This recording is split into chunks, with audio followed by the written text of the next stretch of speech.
Bonjour chers amis, j'espère que vous allez bien.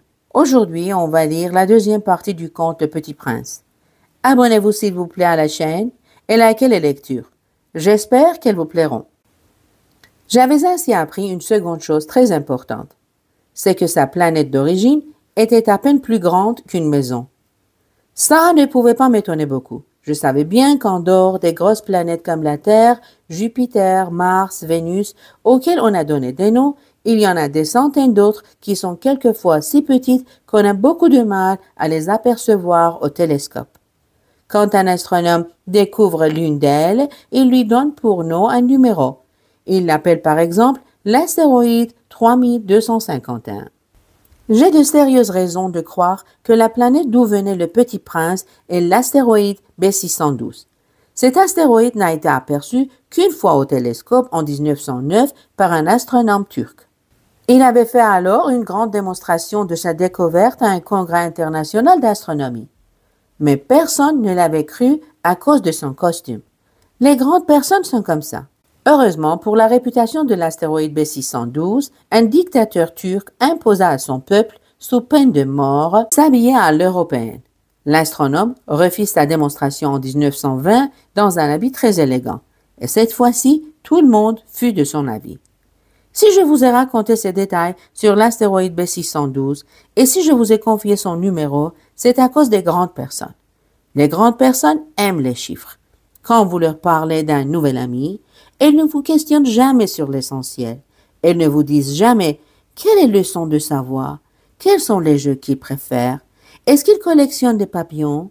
Elles vous demandent quel âge a-t-il, combien a-t-il de frères, combien pèse-t-il, combien gagne son père. Alors seulement elles croient le connaître. Si vous dites aux grandes personnes « J'ai vu une belle maison en briques roses, avec des géraniums aux fenêtres et des colombes sur le toit », elles ne parviennent pas à imaginer cette maison. Il faut leur dire « J'ai vu une maison de 100 000 francs ». Alors elles s'écrient « Comme c'est joli ». Ainsi, si vous leur dites « La preuve que le petit prince a existé, c'est qu'il était ravissant, qu'il riait et qu'il voulait un mouton ». Quand on veut un mouton, c'est la preuve qu'on existe. Elles hausseront les épaules et vous traiteront d'enfant. Mais si vous leur dites « La planète d'où il venait est l'astéroïde B612 », alors elles seront convaincues et elles vous laisseront tranquille avec leurs questions. Elles sont comme ça. Il ne faut pas leur en vouloir. Les enfants doivent être très indulgents envers les grandes personnes. Mais bien sûr, nous qui comprenons la vie, nous nous moquons bien des numéros. J'aurais aimé commencer cette histoire à la façon des contes de fées. J'aurais aimé dire « Il était une fois un petit prince qui habitait une planète à peine plus grande que lui et qui avait besoin d'un ami. » Pour ceux qui comprennent la vie, ça aurait eu l'air beaucoup plus vrai. Car je n'aime pas qu'on lise mon livre à la légère. J'éprouve tant de chagrin à raconter ces souvenirs. Il y a 6 ans déjà que mon ami s'en est allé avec son mouton. Si j'essaie ici de le décrire, c'est afin de ne pas l'oublier. C'est triste d'oublier un ami. Tout le monde n'a pas eu un ami. Et je puis devenir comme les grandes personnes qui ne s'intéressent plus qu'aux chiffres. C'est donc pour ça encore que j'ai acheté une boîte de couleurs et des crayons. C'est dur de se remettre au dessin à mon âge, quand on n'a jamais fait d'autres tentatives que celle d'un bois fermé et celle d'un bois ouvert à l'âge de 6 ans. J'essaierai bien sûr de faire des portraits le plus ressemblants possible. Mais je ne suis pas tout à fait certain de réussir. Un dessin va et l'autre ne ressemble plus. Je me trompe un peu aussi sur la taille. Ici, le petit prince est trop grand. Là, il est trop petit. J'hésite aussi sur la couleur de son costume. Alors, je tâtonne comme ci et comme ça, tant bien que mal. Je me tromperai enfin sur certains détails plus importants. Mais ça, il faudra me le pardonner. Mon ami ne donnait jamais d'explication. Il me croyait peut-être semblable à lui. Mais moi, malheureusement, je ne sais pas voir les moutons à travers les caisses. Je suis peut-être un peu comme les grandes personnes. J'ai dû vieillir. Chaque jour, j'apprenais quelque chose sur la planète, sur le départ, sur le voyage. Ça venait tout doucement, au hasard des réflexions. C'est ainsi que, le 3e jour, je connus le drame des baobabs. Cette fois-ci encore, ce fut grâce aux moutons, car brusquement, le petit prince m'interrogea, compris d'un doute grave. « C'est bien vrai, n'est-ce pas, que les moutons mangent les arbustes ?»« Oui, c'est vrai. »« Ah, je suis content. Je ne compris pas pourquoi il était si important que les moutons mangeassent les arbustes. Mais le petit prince ajouta, « Par conséquent, ils mangent aussi les baobabs. » Je fis remarquer au petit prince que les baobabs ne sont pas des arbustes, mais des arbres grands comme des églises, et que si même il emportait avec lui tout un troupeau d'éléphants, ce troupeau ne viendrait pas à bout d'un seul baobab. L'idée du troupeau d'éléphants fit rire le petit prince. Il faudrait les mettre les uns sur les autres. Mais il remarqua avec sagesse. Les baobabs, avant de grandir, ça commence par être petit. C'est exact. Mais pourquoi veux-tu que tes moutons mangent les petits baobabs? Il me répondit, bon, voyons, comme s'il s'agissait là d'une évidence. Et il me fallut un grand effort d'intelligence pour comprendre à moi seul ce problème. Et en effet, sur la planète du Petit Prince, il y avait, comme sur toutes les planètes, de bonnes herbes et de mauvaises herbes. Par conséquent, de bonnes graines, de bonnes herbes et de mauvaises graines, de mauvaises herbes. Mais les graines sont invisibles. Elles dorment dans le secret de la terre jusqu'à ce qu'ils prennent fantaisie à l'une d'elles de se réveiller. Alors elles s'étirent et poussent d'abord timidement vers le soleil une ravissante petite brindille inoffensive. S'il s'agit d'une brindille de radis ou de rosier, on peut la laisser pousser comme elle veut. Mais s'il s'agit d'une mauvaise plante, il faut arracher la plante aussitôt dès qu'on a su la reconnaître. Or, il y avait des graines terribles sur la planète du Petit Prince. C'étaient les graines de baobab. Le sol de la planète en était infesté. Or, un baobab, si l'on s'y prend trop tard, on ne peut jamais plus s'en débarrasser. Il encombre toute la planète. Il la perfore de ses racines. Et si la planète est trop petite, et si les baobabs sont trop nombreux, ils la font éclater. C'est une question de discipline, me disait plus tard le petit prince. Quand on a terminé sa toilette du matin, il faut faire soigneusement la toilette de la planète. Il faut s'astreindre régulièrement à arracher les baobabs dès qu'on les distingue d'avec les rosiers auxquels ils ressemblent beaucoup quand ils sont très jeunes. C'est un travail très ennuyeux, mais très facile. Et un jour, il me conseilla de m'appliquer à réussir un beau dessin pour bien faire entrer ça dans la tête des enfants de chez moi. S'ils voyagent un jour, me disait-il, ça pourra leur servir. Il est quelquefois sans inconvénient de remettre à plus tard son travail. Mais s'il s'agit des baobabs, c'est toujours une catastrophe. J'ai connu une planète habitée par un paresseux. Il avait négligé 3 arbustes. Et sur les indications du petit prince, j'ai dessiné cette planète-là.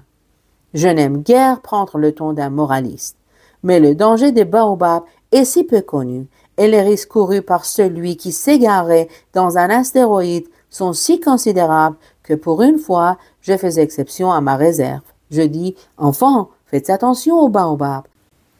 C'est pour avertir mes amis d'un danger qu'ils frôlaient depuis longtemps, comme moi-même sans le connaître, que j'ai tant travaillé ce dessin-là. La leçon que je donnais en valait la peine. Vous vous demanderez peut-être pourquoi n'y a-t-il pas dans ce livre d'autres dessins aussi grandioses que le dessin de baobab. La réponse est bien simple. J'ai essayé, mais je n'ai pas pu réussir. Quand j'ai dessiné les baobabs, j'ai été animé par le sentiment de l'urgence. Ah, petit prince, j'ai compris peu à peu ainsi ta petite vie mélancolique. Tu n'avais eu longtemps pour distraction que la douceur des couchers de soleil. J'ai appris ce détail nouveau le 4e jour au matin quand tu m'as dit « J'aime bien les couchers de soleil. Allons voir un coucher de soleil. » Mais il faut attendre. Attendre quoi? Attendre que le soleil se couche. Tu as eu l'air très surpris d'abord, et puis tu as ri de toi-même, et tu m'as dit « Je me crois toujours chez moi. » En effet, quand il est midi aux États-Unis, le soleil, tout le monde le sait, se couche sur la France. Il suffirait de pouvoir aller en France en 1 minute pour assister au coucher du soleil. Malheureusement, la France est bien trop éloignée. Mais sur ta si petite planète, il te suffisait de tirer ta chaise de quelque part et tu regardais le crépuscule chaque fois que tu le désirais. Un jour, j'ai vu le soleil se coucher 43 fois. Et un peu plus tard, tu ajoutas, « Tu sais, quand on est tellement triste, on aime les couchers de soleil. » Le jour des 43 fois, tu étais donc tellement triste? Mais le petit prince ne répondit pas. Le 5e jour, toujours grâce au mouton, ce secret de la vie du petit prince me fut révélé. Il me demanda avec brusquerie, sans préambule, comme le fruit d'un problème longtemps médité en silence.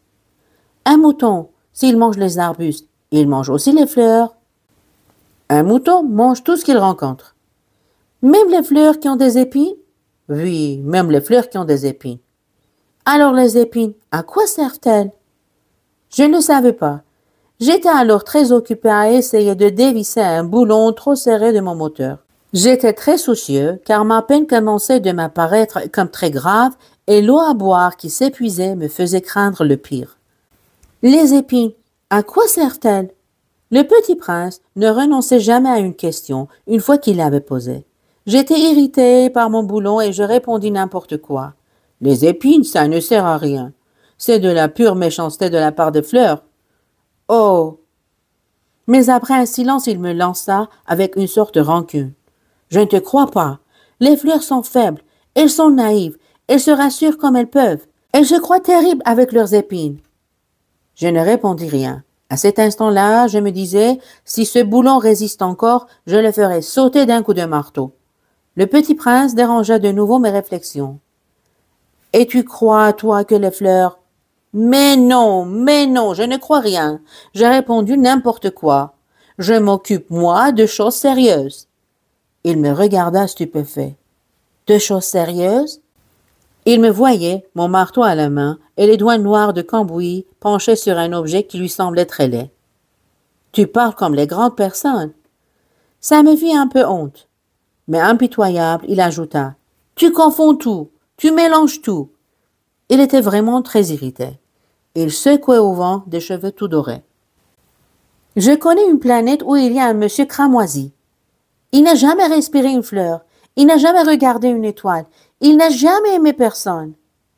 Il n'a jamais rien fait d'autre que des additions. Et toute la journée, il répète comme toi, « Je suis un homme sérieux, je suis un homme sérieux. » Et ça le fait gonfler d'orgueil. Mais ce n'est pas un homme, c'est une champignon. Un quoi? Un champignon. Le petit prince était maintenant tout pâle de colère. Il y a des millions d'années que les fleurs fabriquent des épines. Il y a des millions d'années que les moutons mangent quand même les fleurs. Et ce n'est pas sérieux de chercher à comprendre pourquoi ils se donnent tant de mal pour se fabriquer des épines qui ne servent jamais à rien. Ce n'est pas important la guerre des moutons et des fleurs. Ce n'est pas plus sérieux et plus important que les additions d'un gros monsieur rouge. Et si je connais, moi, une fleur unique au monde, qui n'existe nulle part, sauf dans ma planète, et qu'un petit mouton peut anéantir d'un seul coup, comme ça, un matin, sans se rendre compte de ce qu'il fait, ce n'est pas important ça? Il rougit, puis reprit. Si quelqu'un aime une fleur qui n'existe qu'un exemplaire dans les millions et les millions d'étoiles, ça suffit pour qu'il soit heureux quand il les regarde. Il se dit, ma fleur est là quelque part. Mais si le mouton mange la fleur, c'est pour lui comme si brusquement toutes les étoiles s'éteignaient. Et ce n'est pas important ça. Il ne put rien dire de plus. Il éclata brusquement en sanglots. La nuit était tombée. J'avais lâché mes outils. Je me moquais bien de mon marteau, de mon boulon, de la soif et de la mort. Il y avait sur une étoile, une planète, la mienne, la terre, un petit prince à consoler. Je le pris dans les bras, je le berçais, je lui disais « La fleur que tu aimes n'est pas en danger, je lui dessinerai une muselière à ton mouton, je te dessinerai une armure pour ta fleur, Je ne savais pas trop quoi dire. Je me sentais très maladroit. Je ne savais comment l'atteindre ou le rejoindre. C'est tellement mystérieux le pays des larmes.